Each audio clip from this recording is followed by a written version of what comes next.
Hello दोस्तों, आप सभी का हमारे YouTube चैनल में नए सीरीज में स्वागत है। दोस्तों, हमारे चैनल पर छत्तीसगढ़ राज्य सेवा आयोग व व्यापम के अंतर्गत आने वाली विभिन्न प्रतियोगी परीक्षाओं की तैयारी कराई जाती है। दोस्तों, यदि आप विभिन्न प्रतियोगी परीक्षाओं की तैयारी कर रहे हैं तो आप हमारे चैनल को सब्सक्राइब कर सकते हैं। जब भी आप सब्सक्राइब करेंगे बेल आइकन को प्रेस कर दीजिएगा ताकि वीडियो की नोटिफिकेशन आप तक पहुंचती रहे। दोस्तों, वीडियो अच्छा लगे तो लाइक कर दीजिएगा और वीडियो के लिंक अपने दोस्तों तक शेयर जरूर कर दीजिएगा। चलिए दोस्तों, स्टार्ट करते हैं। दोस्तों, आज की इस वीडियो में हम देखेंगे रसायन विज्ञान से संबंधित एक महत्वपूर्ण टॉपिक, कुछ महत्वपूर्ण रासायनिक यौगिक। दोस्तों, बहुत से रासायनिक यौगिकों का उपयोग हम अपने दैनिक जीवन में करते हैं। जैसे भवन निर्माण में हम चूना, सीमेंट, कांच, इस्पात आदि का प्रयोग करते हैं। खाने का सोडा, बेकिंग पाउडर का उपयोग हम बेकरी उद्योग में करते हैं। विरंजक चूर्ण का उपयोग हम रोगाणु रहित जल प्राप्त करने के लिए करते हैं। यह सभी रासायनिक यौगिक जिनके उपयोग पर निर्भर हम रहते हैं। यह रसायन शास्त्र की ही देन है। तो चलिए दोस्तों, इसमें हम रासायनिक यौगिक बनाने की विधि, गुण व उपयोग का अध्ययन करेंगे, जिसमें हम देखेंगे जल। दोस्तों, आप सभी जल से परिचित होंगे। जल का फार्मूला होता है H2O। जल के बिना जीवन संभव नहीं है, चाहे वह पक्षी हो, मनुष्य हो, जंतु हो, सभी को जीवन जीने के लिए जल की आवश्यकता होती है।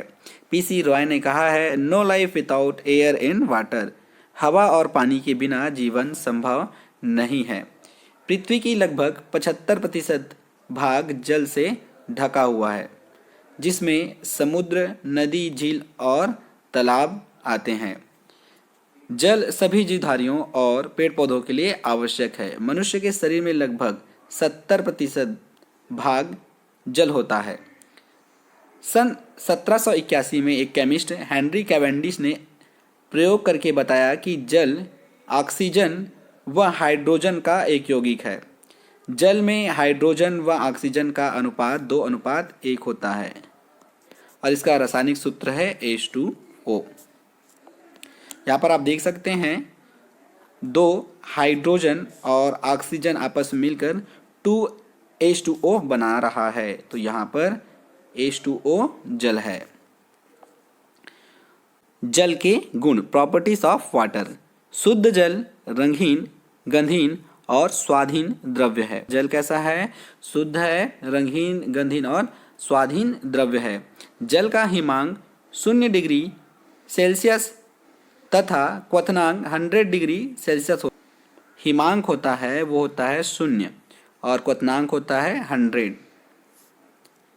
शुद्ध जल विद्युत तथा ऊष्मा का कुचालक है। कुचालक मतलब उसमें विद्युत धारा प्रवाहित नहीं होता। शुद्ध जल में देखिएगा आयंस नहीं होते, आयंस मिनरल्स नहीं होते। जब हम उसमें विद्युत अपघट्य मिलाते हैं तो वे सुचालक हो जाते हैं। तो नॉर्मल आपने जो जल देखा है उसमें आयंस मिनरल्स होते हैं, जिसके कारण उसमें विद्युत धारा प्रवाहित होने लगता है। जबकि शुद्ध जो वाटर होंगे, अशुद्ध जल होंगे, डिस्टिल वाटर होंगे, उसमें विद्युत धारा प्रवाहित नहीं होगा। जल की विशिष्ट ऊष्मा 1 है। जल की विशिष्ट ऊष्मा 1 है और जल ठोस, द्रव व गैस तीनों अवस्थाओं में पाया जाता है। जब हम जल को ठंडा करते हैं तो वह बर्फ के रूप में बन जाता है। तो वही बर्फ क्या है? ठोस अवस्था है। जब भी जल को गर्म किया जाता है तो वह भाप के रूप में ऊपर उड़ने लगता है। आपने खाना बनाते समय देखा होगा, जल वाष्प के रूप में उड़ने लगता है, या फिर जब भी आप जल को गर्म करेंगे तो वह भाप के रूप में उड़ने लगता है। और जल नॉर्मल अवस्था में, सामान्य अवस्था में, द्रव अवस्था में पाया जाता है। इसलिए जल ठोस, द्रव और गैस तीनों अवस्थाओं में पाया जाता है। जल एक सर्वोत्तम विलायक है। इसका pH मान 7 व परावैद्युत स्थिरांक 80 है। जल जो है ना तो अम्लीय है ना तो क्षारीय है, ना तो अम्लीय है ना तो क्षारीय है। ये कैसा है? उदासीन है। ना तो अम्लीय है ना तो क्षारीय है। ये कैसा है? उदासीन है। और इसका परावैद्युत स्थिरांक 80 होता है। जल में ही हम सभी प्रकार के पदार्थों को घोलते हैं, इसलिए ये क्या है, सर्वोत्तम विलायक है। जैसे कि हम देखें नमक, नमक को हम किस में घोलेंगे, पानी में घोलेंगे, शक्कर को पानी में और मिट्टी को भी पानी में घोलेंगे, तो ये क्या हो गया, विलायक हो गया। और ये सब क्या हो गए, विलय हो गए। नमक किस में घुल रहा है, जल में, तो ये विलायक और नमक हो गया विलय। तो इसलिए जल एक सर्वोत्तम विलायक है। लिटमस पर इसका क्या प्रभाव पड़ता है, देखिए शुद्ध जल न तो अम्लीय होता है न तो क्षारीय होता है, उदासीन होता है, तो उदासीन का लिटमस पेपर पर कोई प्रभाव नहीं पड़ता। ये उदासीन प्रभाव दर्शाता है क्योंकि ये तो न तो अम्लीय है और न ही क्षारीय है। विद्युत अपघटन, दोस्तों ध्यान में रखिएगा, शुद्ध जल में विद्युत अपघटन का कोई प्रभाव देखने को नहीं मिलेगा।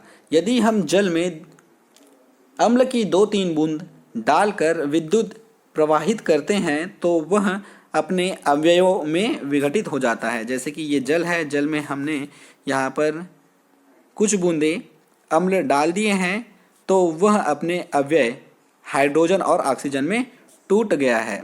धातुओं से क्रिया, जब हम सोडियम, पोटेशियम तथा कैल्शियम धातुओं को ठंडे जल से क्रिया कराते हैं तो क्षार बनती है। धातुओं से क्रिया कर यह क्षार बनाता है और हाइड्रोजन गैस मुक्त करता है। जैसे कि यहाँ पर सोडियम है, उसकी अभिक्रिया हम जल के साथ करा रहे हैं तो ये बनाता है सोडियम हाइड्रोक्साइड और हाइड्रोजन गैस मुक्त करता है। कैल्शियम भी कैल्शियम हाइड्रोक्साइड बनाता है और ऑक्सीजन गैस मुक्त करता है। मैग्नीशियम उबलते हुए जल से क्रिया करके मैग्नीशियम ऑक्साइड बनाता है और हाइड्रोजन गैस मुक्त करता है। मैग्नीशियम है, उसकी क्रिया हम जल के साथ करा रहे हैं, गर्म उबलते जल के साथ, तो ये मैग्नीशियम ऑक्साइड बना रहा है और हाइड्रोजन गैस मुक्त कर रहा है। लोहा तथा जस्ता भाप से क्रिया करके ऑक्साइड बनाते हैं और हाइड्रोजन गैस मुक्त करते हैं। ये जिंक है, जिंक जल के साथ क्रिया करता है, जिंक ऑक्साइड बनाता है और यहाँ पर हाइड्रोजन गैस मुक्त करता है। उसी प्रकार आयरन जल के साथ क्रिया करके Fe3O4 बनाता है, हेमेटाइट बनाता है और हाइड्रोजन गैस मुक्त करता है। धात्विक ऑक्साइडों से क्रिया, जल धात्विक ऑक्साइडों से क्रिया करके हाइड्रोक्साइड बनाता है। सोडियम ऑक्साइड जल के साथ क्रिया करके सोडियम हाइड्रोक्साइड बना रहा है। कैल्शियम ऑक्साइड जल के साथ क्रिया करके कैल्शियम हाइड्रोक्साइड बना रहा है। ऊष्मा का प्रभाव, 1200 डिग्री सेल्सियस तक गर्म कार्बन पर जल की ऊष्मा प्रवाहित करने पर वाटर गैस, भाप अंगार गैस बनाती है। कार्बन पर हम जल के साथ क्रिया कराते हैं तो वाटर गैस प्राप्त होता है। तो आपसे वाटर गैस का फार्मूला पूछा जा सकता है या फिर ऊष्मा का प्रभाव पूछा जा सकता है। कार्बन मोनोऑक्साइड और हाइड्रोजन वाटर गैस है। जल के उपयोग, यूसेस ऑफ वाटर, जल जंतुओं एवं वनस्पतियों के जीवन का आधार है। जल के बिना जीवन संभव नहीं है। जल एक उत्तम विलायक है। जल का उपयोग भाप इंजन में, बॉयलर तथा फैक्ट्रियों के बॉयलर में किया जाता है। कपड़ा धोने व कपड़ा उद्योग में भी इसका उपयोग किया जाता है। विद्युत उत्पादन में जल का उपयोग किया जाता है। जल से भी विद्युत उत्पन्न किया जाता है टरबाइनों को घुमा करके। ठोस जल, बर्फ का उपयोग वस्तुओं को ठंडा करने में किया जाता है। जल अनेक अभिक्रियाओं में उत्प्रेरक के रूप में भी उपयोग होता है। तो दोस्तों नेक्स्ट वीडियो में हम देखेंगे बेकिंग सोडा।